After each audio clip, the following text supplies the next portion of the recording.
memenuhi hatiku. Allahku, betapa ku mengasihimu. Ini rindukan Yesus. Inilah hidupku.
merasakan hadirat Tuhan.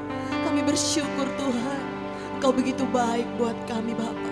Rindu hati kami Tuhan untuk makin melekat di hati Tuhan.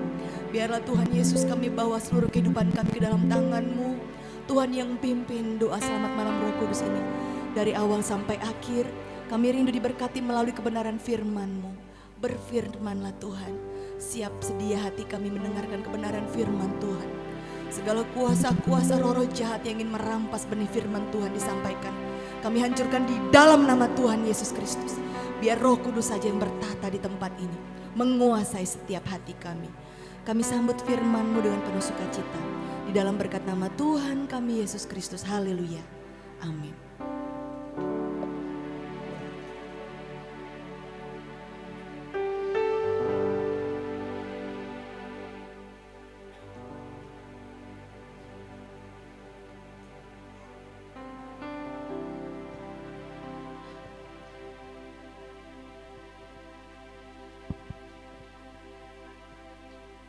Puji nama Tuhan, Shalom.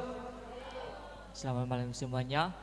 Saya perkenalkan, nama saya Tuman Berkat Lauli. Nama panggilannya Berkat. Asal dari saya di sekolah di Jakarta, dari STT Pokok Anggur. Mungkin Bapak Ibu dan saudara-saudara mungkin bertanya-tanya, ini bekas saya ini ada apa ya? Ini dari SMK kena bisul. Kalian tahu kan penyakit bisul? Iya, itu akibatnya. Maka saya percaya bahwa Tuhan telah memberi saya kekuatan dan memberi saya masih hidup di dunia ini untuk memuji muliakan namanya. Ada amin? Amin. Oh haleluya. Ini dari kelas 2 SMK masuk kelas 3 SMK. Di situ saya kena bisul. Waduh, lebih parah ini bisulnya ini. Satu tahun itu saya menderita penyakitnya itu. Bayangkan itu, penyakitnya itu sangat sakit sekali itu. Maka saya di situ berdoa kepada Tuhan dan saya memutuskan saya ingin menjadi hamba-Mu Tuhan. Berkatilah aku, disembuhkan penyakitku, dan berikanlah aku kekuatan dari Roh Kudus. Mungkin sampai hari ini, setelah itu saya ini sembuh dan kuat, dan saya lanjut sekolah lagi di SMK, dan saya mengambil keputusan di situ, mau cita-cita menjadi hamba Tuhan. Ya, sesudah itu saya juga udah tamat dan lulus di SMK. Berubah lagi pikiran saya ini mau, karena di waktu masih sekolah itu jurusan saya di situ otomotif, bagian otomotif. Di situ mau saya lanjut otomotif, tetapi ini keluarga saya kuat, ini kamu jadi hamba Tuhan, kamu gak cocok otomotif, kamu harus jadi hamba Tuhan. Kami ini bagi pengalaman kepada saudara-saudara, anak-anak di sana, kamu harus jadi hamba Tuhan dan percaya bahwa Tuhan dalam menolong kamu dalam penyakitmu. Ya. Itu saja perkenalkan saya. Oh, asal dari saya dari Nias, Kepulauan Nias. Adakah dari Nias di sini? Oh, ya, haleluya. Oh. Oh, umur saya masih 20 tahun. Nanti bulan Oktober itu 21. Oh ya, masih muda.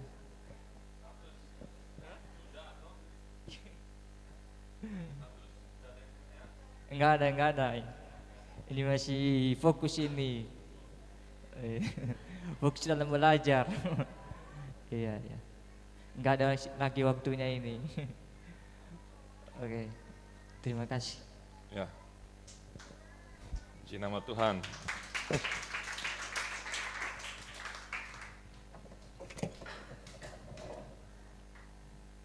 Ya, untuk berkat, semuanya di sini panggil kakak berkat ya, supaya dia bisa menjadi berkat bagi semua orang. Amin. Ya, siap selamat menderita. Ya, ikut salib, ikut Yesus itu harus menderita. Roma 12 ayat yang pertama, buka semua. Hari ini ada sesuatu yang ingin saya sampaikan dan ini sifatnya serius. Jadi tolong bagi yang sudah mengerti bisa kita konsentrasi. Tema saya yaitu penyembahan yang sejati seperti lagu tadi. Roma 12 ayat yang pertama. Sudah ketemu? Oh, sudah ada di sini. Oke, 1, 2, 3. Karena itu, saudara-saudara, demi kemurahan Allah, aku menasihatkan kamu supaya kamu mempersembahkan tubuhmu sebagai persembahan yang hidup, yang kudus, dan yang berkenan kepada Allah. Itu adalah ibadahmu yang sejati. Saya ketemu ada rahasia lagi tentang firman Tuhan ini. Sebenarnya udah banyak kali saya bawakan, tetapi yang ini benar sesuatu yang baru buat saya dan saya akan bagikan. Di sini dikatakan menasihatkan kamu supaya kamu sembahkan. Coba katakan sama-sama dengan saya, mempersembahkan. Dari akar kata apa? Memper itu kan tambahan. Kan itu juga tambahan. Berarti dari asal kata sembah. Tadi Ibu Gembala sudah kata, mari kita menyembah. Dari asal kata yang sama yaitu sembah. Penyesembahan. Sama-sama sembah. Ini mempersembahkan. Nah, saya kasih tahu, catat baik-baik supaya ini nggak lupa. Kalau nggak ada catatan supaya kita nggak lupa. Penyembahan itu, kata sembah ini, itu ada 2 jenis. Saya bagi dari 2 jenis, yaitu yang pertama adalah penyembahan untuk kepentingan bersama dan penyembahan sifatnya pribadi. Sekali lagi, penyembahan kepada Tuhan sifatnya kepentingan bersama atau jemaat. Yang kedua adalah penyembahan yang sifatnya pribadi. Dasarnya dari 1 Korintus 14 ayat 4. Coba buka semua. 1 Korintus 14 ayat yang keempat. Saya tertarik dengan ayat ini. Kenapa? Karena ini terjadi di gereja. Di gereja itu ada karunia. Ini tentang karunia bahasa roh. Bahasa roh kemarin kita udah tahu bahasa roh itu ada 2 jenis. Yaitu ketika dia berkata-kata, lihat di sini. 1 Korintus 14 ayat 4. Siapa berkata-kata dengan bahasa roh? Ia membangun dirinya sendiri. Tetapi siapa yang bernubuat, ia membangun jemaat. Bernubuat juga ini bahasa roh, tapi yang ada artinya.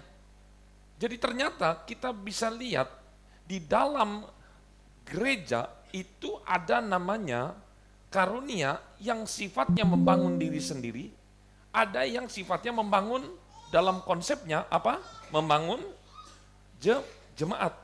Jadi ketika saya mengerti ini, jadi ternyata penyembahan juga ada 2 jenis saya bagi, yaitu penyembahan untuk membangun jemaat, tapi penyembahan yang kedua yang sifatnya pribadi. Nah, mari kita masuk di dalam balik lagi, Roma 12 ayat yang pertama. Roma 12 ayat yang pertama tadi. Lihat, yang pertama untuk kepentingan bersama. Penyembahan yang kita lakukan untuk kepentingan bersama yang dilakukan di gereja, contohnya apa kira-kira? Penyembahan yang kita lakukan untuk membangun jemaat bersama-sama.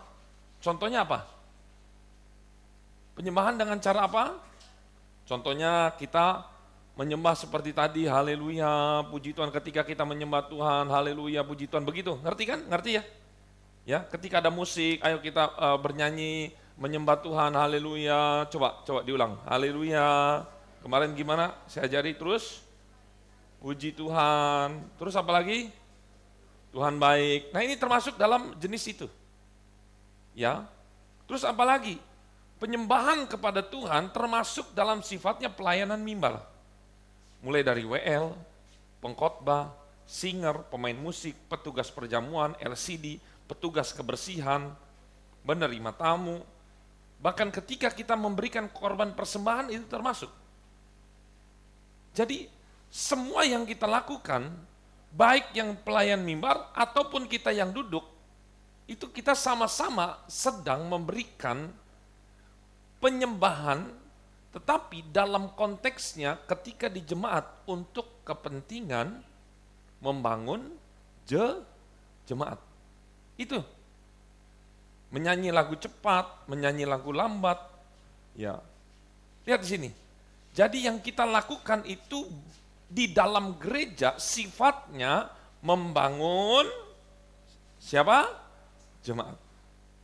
Nah, karena arti dari penyembahan itu, yang pertama, catat baik-baik, arti penyembahan itu penghormatan. Tahu nggak?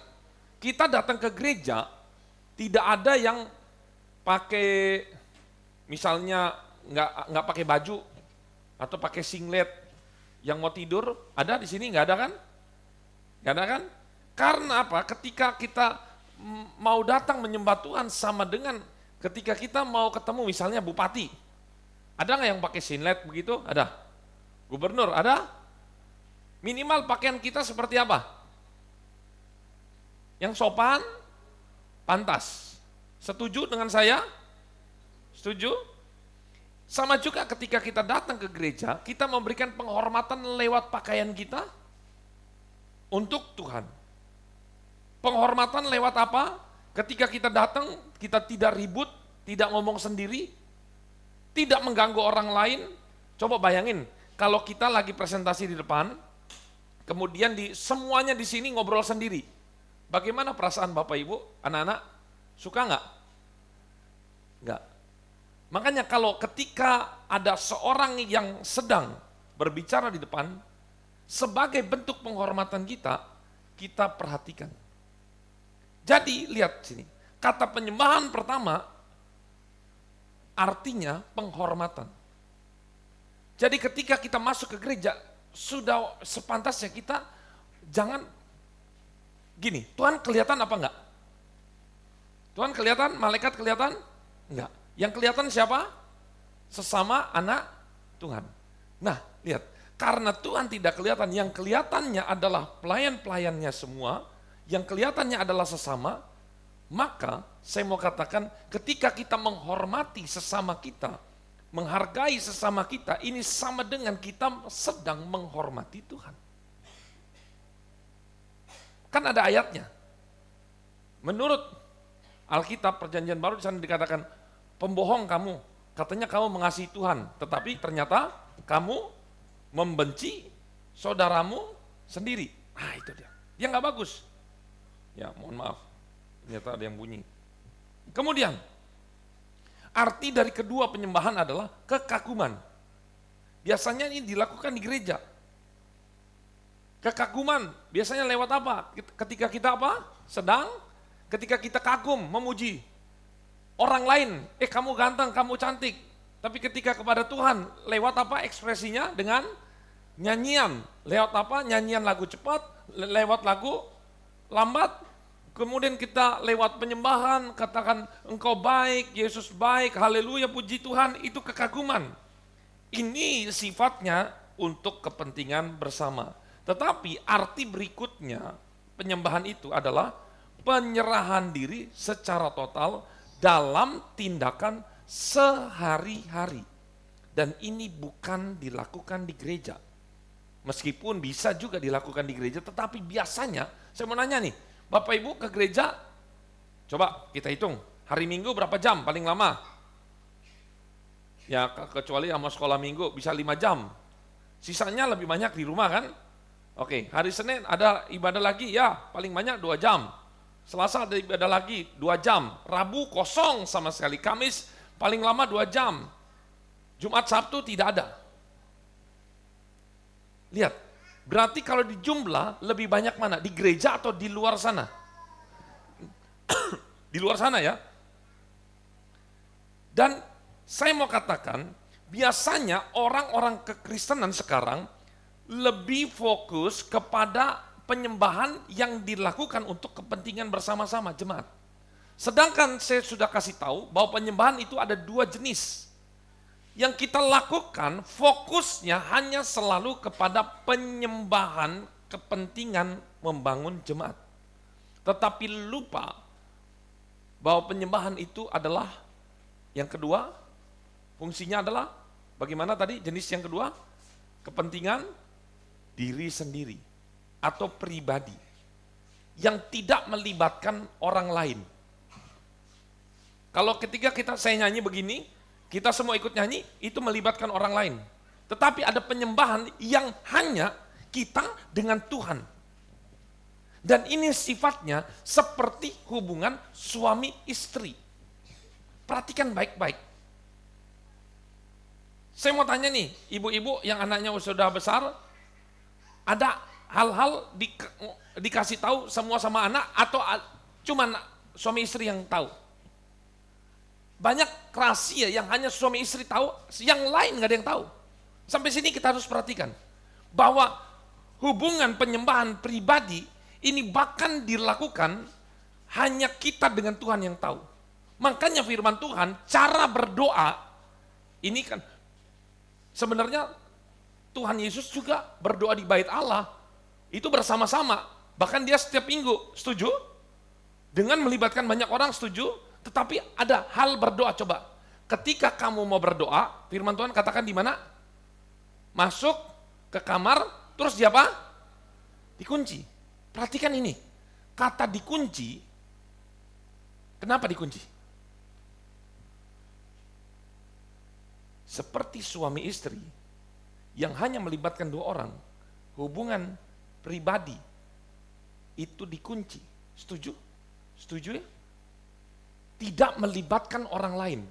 Saya dan istri saya, kita dengan Tuhan hanya berdua yang tahu. Tidak harus di kamar, tetapi ayat ini melambangkan keintiman yang hanya boleh dilakukan saya dengan Tuhan.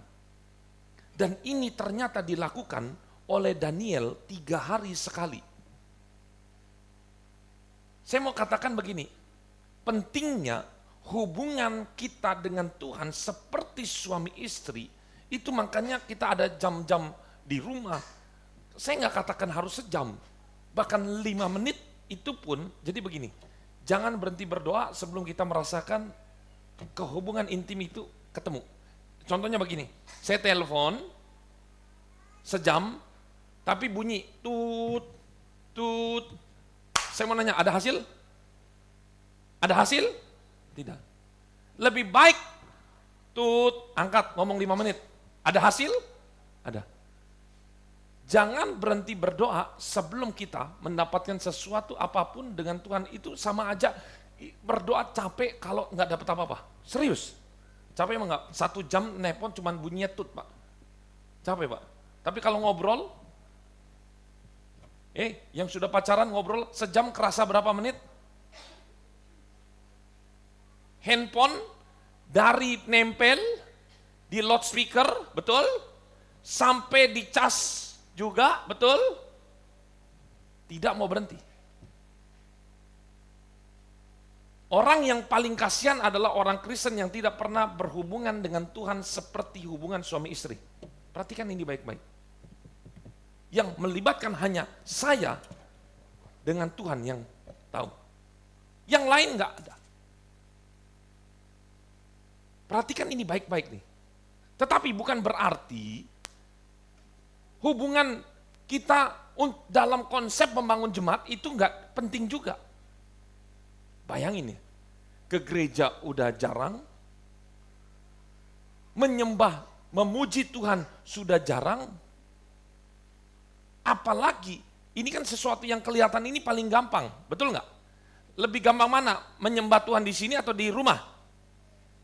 Ayo, di sini kan? Lebih gampang mana? Jadi saya berpikir dan punya kesimpulan, kalau ke gereja aja kita itu malas-malesan, dipastikan di rumah nggak pernah melakukan berhubungan pribadi dengan Tuhan, penyembahan pribadi dengan Tuhan. Ini baru ngomong tentang doa loh ya. Tetapi ternyata bukan hanya dengan doa.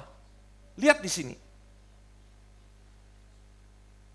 Firman Tuhan dikatakan, bagaimana di sana kita baca lagi ayat 1. Mempersembahkan apa? Apa yang kuat? 1, 2, 3 apa? Tubuh. Lihat tubuh. Kata tubuh, kata lain dari tubuh apa? Kata lain dari tubuh apa? Ada nggak kata lain dari tubuh? Ada daging. Setuju? Tubuh ini, betul? Ini apa? Salah nggak saya ngomong ini daging? Ya, salah nggak? Ini daging bukan? Daging, betul ya? Makanya kita lihat apa yang Tuhan inginkan di dalam persembahan. Maksudnya apa Tuhan? Persembahan tubuh itu yang kayak gimana? Lihat sini, kita masuk ke sesuatu yang sangat penting. Galatia 5 ayat 19. Fokus ya. Galatia 5 ayat 19. Saudara mengerti ini, wah ini luar biasa. Karena ketika saya mengerti ini, wah keren banget. Lihat sini. Di sini judulnya apa? Di ayat 16 itu hidup menurut daging atau roh. Kita langsung aja ya, langsung ayat 19. Ternyata lihat, perbuatan daging telah nyata. Yaitu pertama apa? Percabulan. Jadi maksud Tuhan kita mempersembahkan tubuh itu, yang pertama harus dipersembahkan kepada Tuhan adalah mempersembahkan diri, menyangkal salib dari percabulan. Saya mau tanya, percabulan dari akal kata cabul, betul? Apa itu cabul? Tidak senonoh, apakah begitu tidak senonoh? Perhatikan baik-baik. Ternyata kata percabulan ini menurut Alkitab, ini apa ya, masih di awan-awan kan? Ngerti nggak? Bingung kan Pak? Apa sih cabul? Apa godain cewek begitu cabul? Lihat di sini, lihat sini. Ternyata arti dari cabul itu berhubungan seksual pertama nih, di luar pernikahan antara dua orang yang belum menikah atau sudah menikah tetapi bukan pasangan. Sekali lagi saya ulangi, hubungan seksual dua orang yang belum menikah atau yang sudah menikah tapi bukan pasangannya. Itu menurut arti di dalam Alkitab percabulan. Jadi kata lain dari percabulan adalah berzina. Ngerti berzina? Oh Pak, berarti kalau sebelum anak muda bisa nggak percabulan? Perzinahan, bisa nggak? Yang sudah menikah bisa nggak? Perhatikan baik-baik. Ternyata contohnya, saya langsung kasih contoh supaya kita nggak bingung. Ternyata contoh yang pertama, ini udah jelas, berhubungan seksual, kelamin dengan kelamin. Mengerti ya? Penis ketemu vagina, mengerti? Mengerti? Itu sudah termasuk dalam konsep perzinahan, percabulan. Tetapi bukan seperti itu. Itu terlalu gampang. Dalam arti nggak usah ditafsirkan, semua pasti tahu. Tetapi lihat, perhatikan sini. Saling bersentuhan di bawah sini antara lawan jenis. Entah itu namanya apa, grepe-grepe atau apa, mulai dari dada ke bawah. Bukan memasukkan sesuatu, tidak.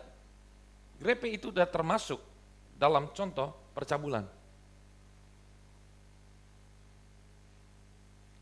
Kalau yang sudah suami istri udah jelas. Tetapi biasanya yang sering dilakukan oleh anak muda yaitu tidak berhubungan badan, tetapi coba-coba pegang.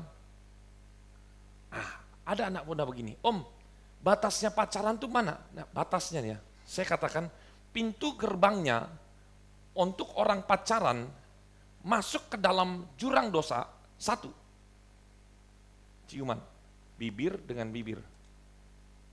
Itu gerbang dosa. Serius ini. Coba aja. Ketika kita membiarkan bibir ketemu bibir, itu sudah gerbang dosa. Kenapa? Karena cari faktanya secara dunia kesehatan, ciuman itu menimbulkan hormon pertama oksitosin. Sebut bersama-sama dengan saya, oksitosin. 2, dopamin. Dopamin itu seperti kayak apa ya? Narkoba? Adrenalin ya? Dopamin, bilang dopamin. Yang ketiga, hormon serotonin. Yang keempat, endorfin. Ada 4 hormon yang keluar. Dan ketika bibir kena, 90% bawah kena. Nggak tunggu lama. Makanya Raja Salomo mengatakan, jangan mengingini cinta sebelum pada waktunya. Kenapa saya ngomong ini? Di Lombok lagi marak, di tempatnya Tante Rere ini, marak. Lombok mana? Tengah, barat? Yang dibuang bayi? Tengah. Coba cari. Lagi marak, bayi dibuang. Di sungai, di mana, pokoknya dibuang-buang. Serius ini. Lagi marak sekarang. Ketemu bayi, wah sudah adiknya Rere ini sempat masuk berita, dia ketemu di otopsi ya. Ada foto-fotonya saya dikirim. Bayangin, itu menjadi hal yang biasa, katanya beragama. Makanya saya mau tanya, kalau yang buang bayi itu berarti apa? Sudah siap atau belum? Berarti apa kesimpulannya? Udah tua atau masih muda? Kemungkinan besar masih sekolah. Ini baik-baik. Begini. Jadi mempersembahkan tubuh itu ketika kita mau berciuman, dengar anak-anak muda. Kemudian kita tolak, itu nilainya di hadapan Tuhan, kita sedang mempersembahkan persembahan tubuh kita yang hidup dan yang berkenan. Bukan, haleluya, bukan. Inilah persembahan yang sejati. Jadi ketika kita stop melakukan itu, kita bilang sama Tuhan, Tuhan, saya sedang mempersembahkan kepada Tuhan. Saya mau melakukan, tetapi ini saya kasih kepada Tuhan. Coba ada cari ayat Daud waktu berperang, dia ingin air. Dia ingin air kepada prajuritnya, bawahannya, tetapi waktu airnya itu datang, malah airnya itu nggak jadi dia minum, dia persembahkan untuk Tuhan. Jadi arti persembahan itu, kita pengen banget, tetapi kita tidak jadi, dan kita persembahkan untuk Tuhan. Jadi, lihat, ini percabulan. Kemudian apa berikutnya? Kecemaran, betul nggak? Percabulan, kecemaran. Kecemaran itu apa? Asal kata cemar. Cemar itu apa? Burung. Tahu nggak burung? Burung cemar, camar. Apa arti cemar? Bingung kan? Jangankan Bapak Ibu, saudara-saudari, anak-anak semua. Saya sendiri bingung. Apa cemar? Cemar memang tidak bernoda, apa kotor, tapi apa? Contohnya tuh apa? Serius, bingung. Banyak hamba Tuhan juga sulit menjelaskan ini. Mendefinisikan cemar contohnya apa? Ayo, ada yang tahu contohnya apa cemar? Ngomong aja gak apa-apa, salah gak apa-apa. Ada, yang Daud ada. Oh ada, nah kita baca dulu nih, Daud. Buka semua, berapa? 2 Samuel 23 ayat 16 sampai 17. Coba tolong dibacakan ya. Ini keren banget ya. Baru kita masuk ke cemar. 2 Samuel 23 ayat 16 sampai 17. Lalu ketiga pahlawan itu menerobos perkemahan orang Filistin. Mereka menimba air dari perigi Betlehem yang ada dekat pintu gerbang, mengangkatnya dan membawanya kepada Daud. Tetapi Daud tidak mau meminumnya, melainkan mempersembahkannya sebagai korban curahan kepada Tuhan. Mundur, ayat 15. Lalu timbullah keinginan pada Daud, Tuh. dan ia berkata, sekiranya ada orang yang memberi aku minum air dari perigi Betlehem yang ada dekat pintu gerbang. Tuh lihat. Dia lagi haus, pengen banget minum. Bayangin, setelah itu 3 perwira ini hajar musuh, dapat minum, udah dapat kan? Pengen minum nggak? Saya mau tanya, Daud pengen minum nggak? Pengen. Tapi lagi pengen-pengennya, lihat perkataan Samuel 16, dia tidak mau minum.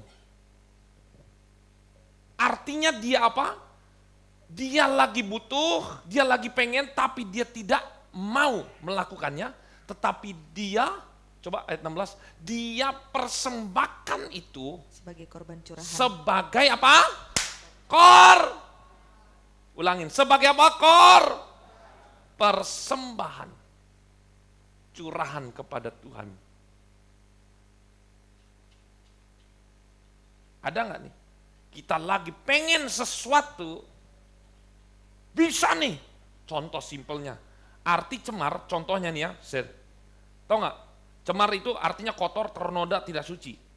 Tapi dalam prakteknya cemar itu contohnya berbohong, gosip, fitnah.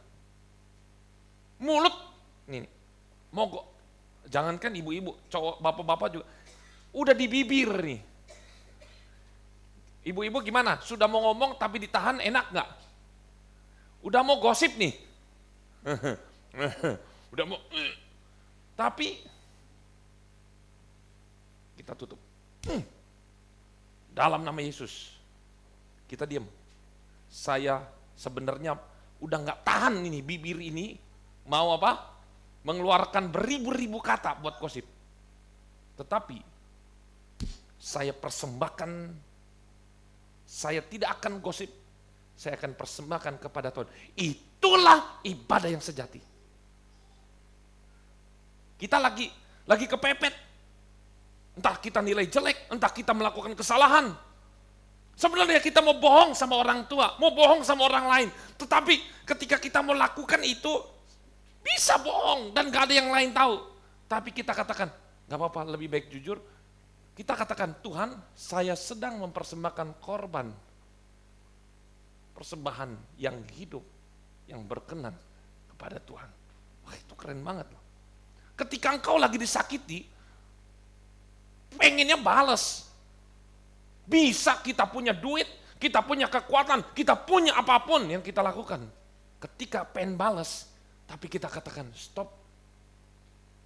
Biarlah musuh-musuh saya ini mau balas apa, sebenarnya saya bisa balas Tuhan. Tetapi saya stop melakukan ini, saya ganti. Balasan kejahatan untuk musuh saya persembahkan sebagai persembahan yang hidup, yang kudus, yang berkenan kepada Tuhan. Karena itulah ibadah yang sejati. Keren gak? Jadi ketika kita melakukan segala sesuatu yang sebenarnya kita pengen bisa, kita batalkan, kita ubah. Yang tadinya kita balas, tapi kita balasnya kepada Tuhan. Ini Tuhan. Benci, akar pahit saya, kita persembahkan kepada Tuhan. Jangan ke sini, kalau ke sini jadinya celaka. Naikkan. Hawa nafsu kita, naikkan kepada Tuhan. Saya persembahkan Tuhan. Karena itulah ibadah yang sejati.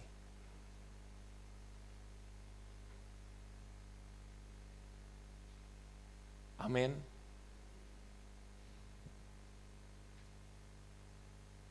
Ini menjadi satu pergumulan bagi saya. Saya yang bukan manusia sempurna.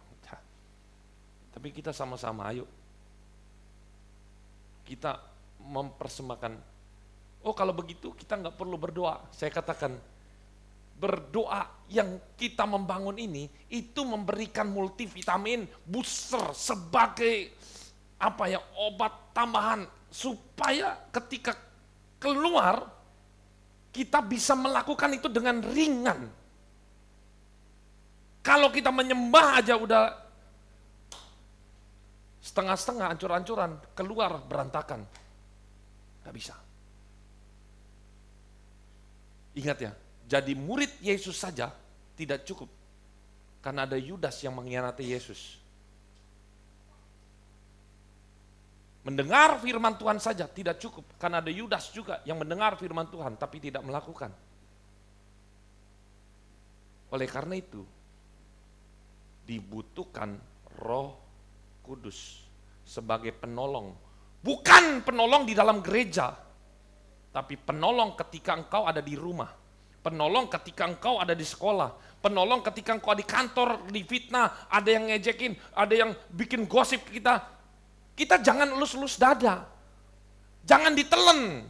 Itu jadi akar pahit. Tapi kita katakan, Tuhan ini semua musuh, saya persembahkan kepada Tuhan ini. Saya persembahkan kepada Tuhan. Semua musuh saya, semua yang ngomongin saya persembahkan. Kalau dipersembahkan, itu naik, itu dibakar, berarti habis. Katakan amin.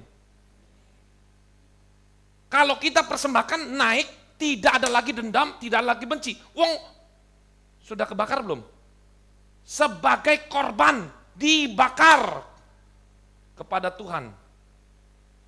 Artinya udah gak ada lagi. Itu adalah persembahan yang hidup. Baca lagi sebagai ayat terakhir, Roma. Yang gak datang hari ini menyesal. Karena itu saudara-saudara, demi kemuliaan Allah aku menasihatkan kamu supaya kamu mempersembahkan tubuhmu sebagai persembahan yang hidup, yang kudus, dan yang berkenan kepada Allah. Itu adalah ibadahmu yang sejati. Keren banget.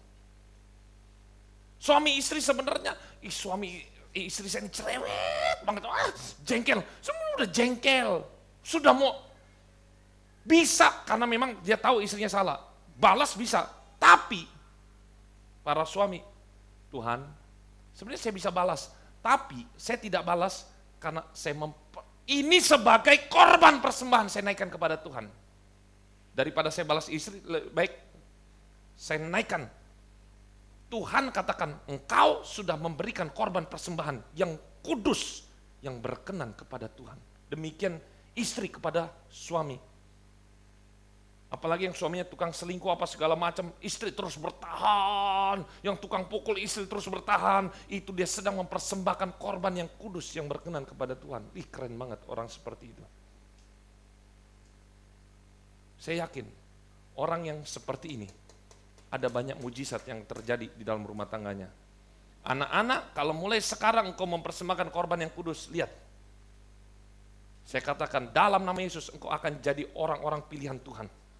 Sadrak, Mesak, Abednego, Daniel, semua yang tokoh-tokoh di Alkitab tidak seperti hanya animasi saja, bayangan, tapi itu akan terjadi kepada kita.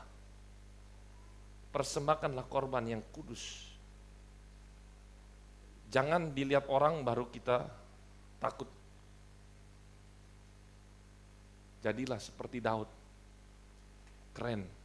Ketika dia mau, tetapi dia tidak. Saya ingin mempersembahkan kepada Tuhan. Makanya Tuhan jatuh hati.